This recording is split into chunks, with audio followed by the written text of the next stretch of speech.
Hi students.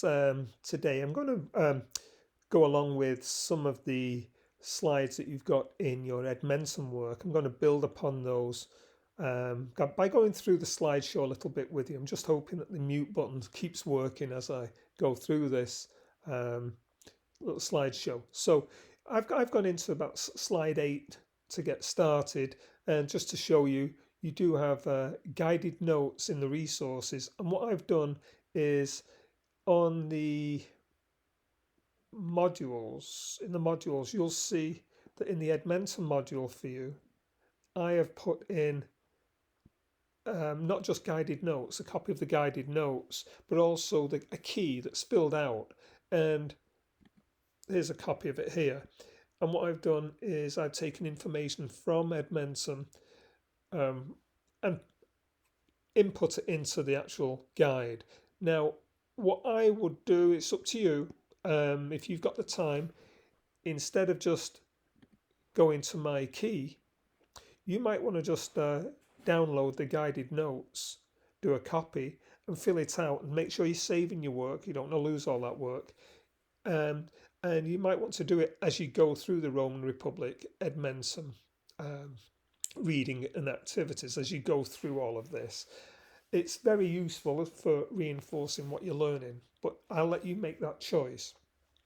Um, so let's get started. Roman Republic. Well, how does it start? Well, here we see the Mediterranean Sea, and we see also over here Athens, which is what we learned about in the past, the city-states of Greece. But here to the west, we have Rome on the peninsula of Italy. Let's take a look at Rome. Let's go to Google Maps. So let's expand this a little bit.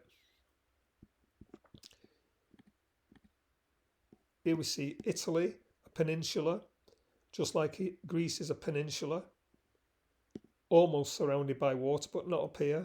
Okay, we have the mountains of the Alps up here, and water on this side, water on this side, water on this side, but not surrounded by water. This place, though, the island of Sicily, is surrounded by water. That is an island. The water actually goes through there. So you can see that this is an island, whereas Italy itself is a peninsula. The modern day capital of Italy is Rome, and amazing buildings, amazing structures, amazing artworks, fountains, and there we see the Colosseum. In fact, let's take a look at the Colosseum. Colosseum was this building that was built to entertain about 50,000 people. Might be able to cram some more in, maybe up to 60,000, but I've read it's about 50,000. And what it was used for was entertainment for the masses, the population of Rome, and it was used to distract them from of their everyday life troubles and so on. But it was a very brutal form of entertainment. Here, in this area, which we would call the arena, which comes from Latin for sand, because it would have been covered over with wooden boards and then sand on top of that to soak up the blood. And you might ask, what do you mean blood? Well, people here fought to the death for the entertainment of Romans. Warriors, fighters called gladiators, were trained to fight to the death here, and also they would reenact sea battles. Who would flood this area and reenact Roman sea battles for the entertainment of the people. They would also sometimes set wild animals like lions and tigers and so on onto unarmed people. And the Christians were also killed in this manner when Rome was not a Christian city-state. They opposed Christianity, and they would use the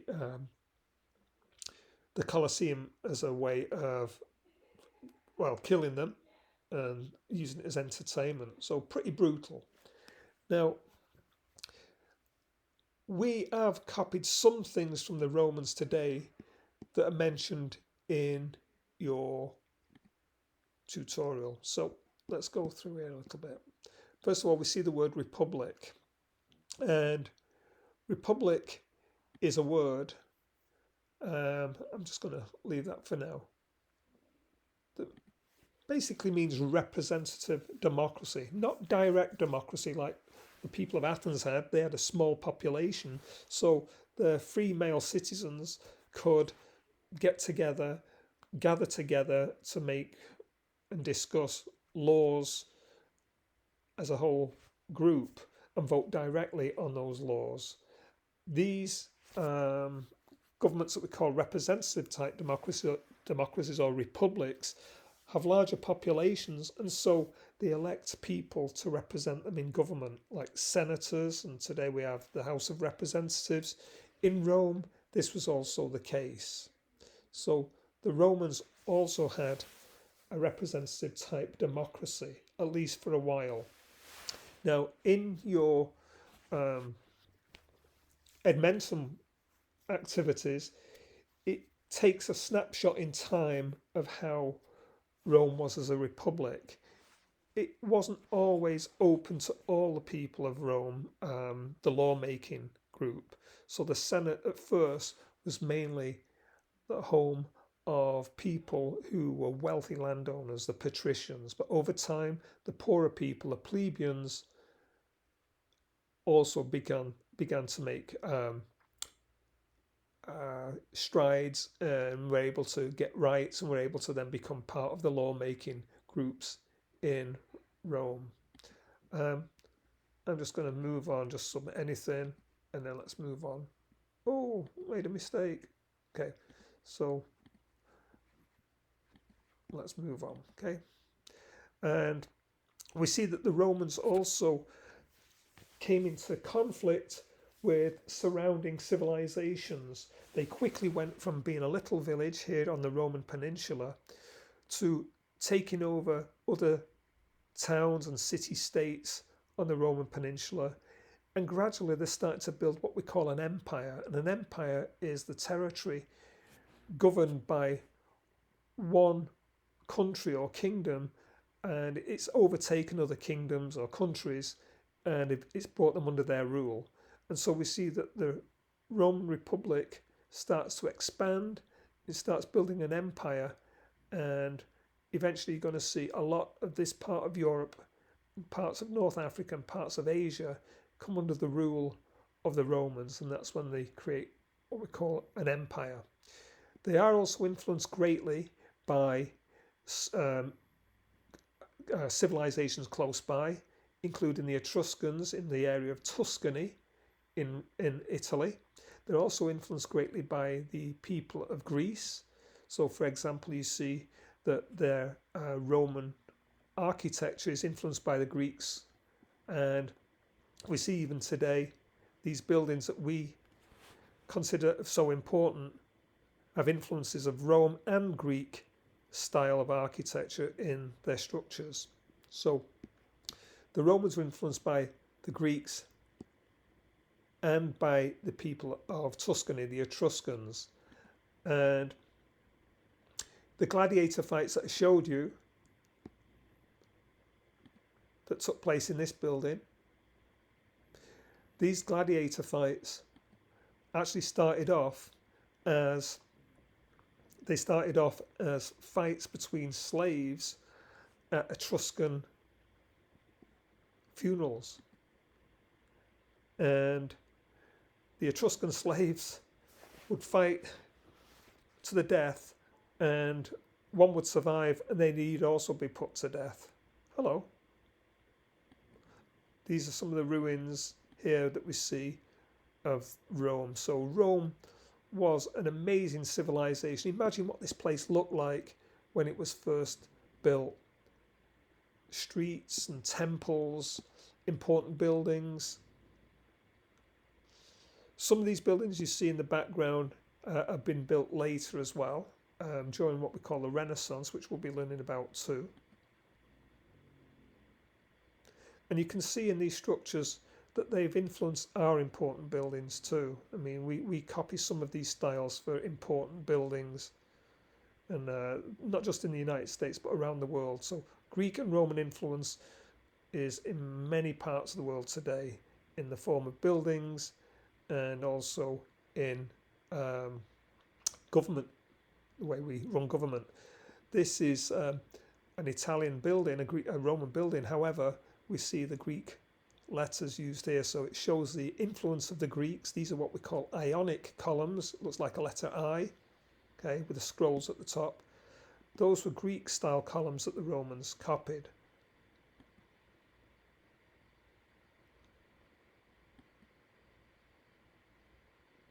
Oh, just one other thing I wanted to show you. You also see these letters above the buildings. The language would be Latin, and in your activities you're going to learn that the Romans also took on the language of a nearby region. The language was Latium, and today we'd call it Latin, and we see Latin often used on important buildings and on our coins as well. Okay, if you look at American coins, you will see Latin used.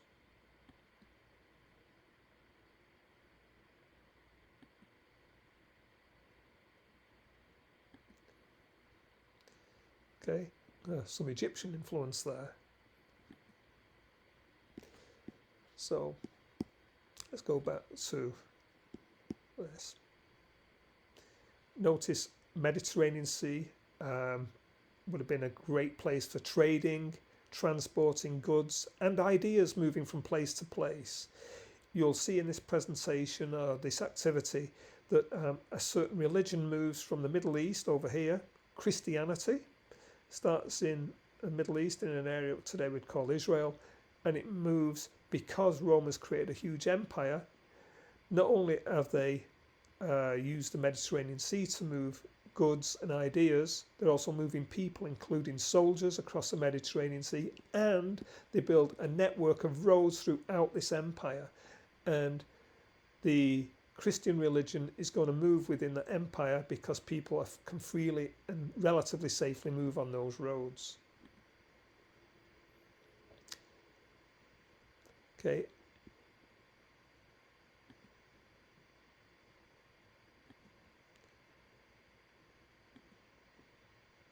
Okay, this seems to be freezing up a little bit. No, it's not. Okay. And here in this section, it talks about the Etruscans who were nearby in Tuscany.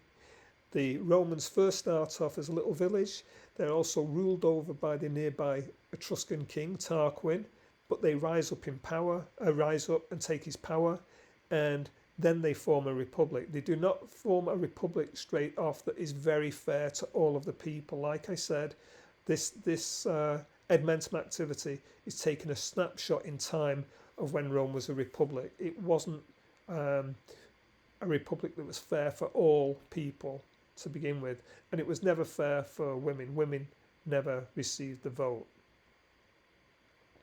So we see that female citizens could vote for their leaders, but at first it was the wealthy males that could vote, not poorer people or regular working people.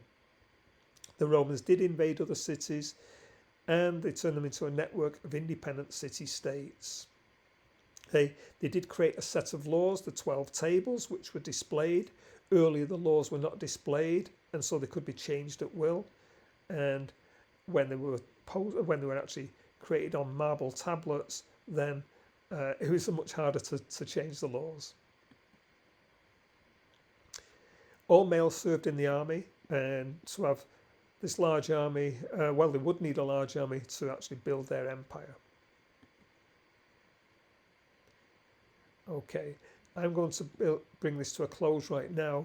What I have done also for you students is I've created an Ed puzzle, and in the Ed puzzle it goes over some of this information that's in your Edmentum activities, and this is due on November the 3rd, so you've got several days to do this. Make sure you're saving your work. Please save your work. Do not submit it if it's not finished though. So I'd recommend doing this in one go, right, and then submit your work. But you've got plenty of time to work on that. Okay, you'll see it does tie in with what you're learning in Edmentum too.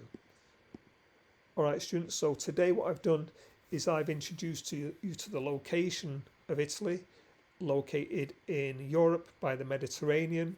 You've seen that Rome was a capital city, and you've seen that they tried a republic, at least for a part of their history, and they also created an empire with amazing buildings, great engineering skills of building roads, and they also are great at building what we call aqueducts, which you will see in the Edmentum. These aqueducts were used for transporting water great distances.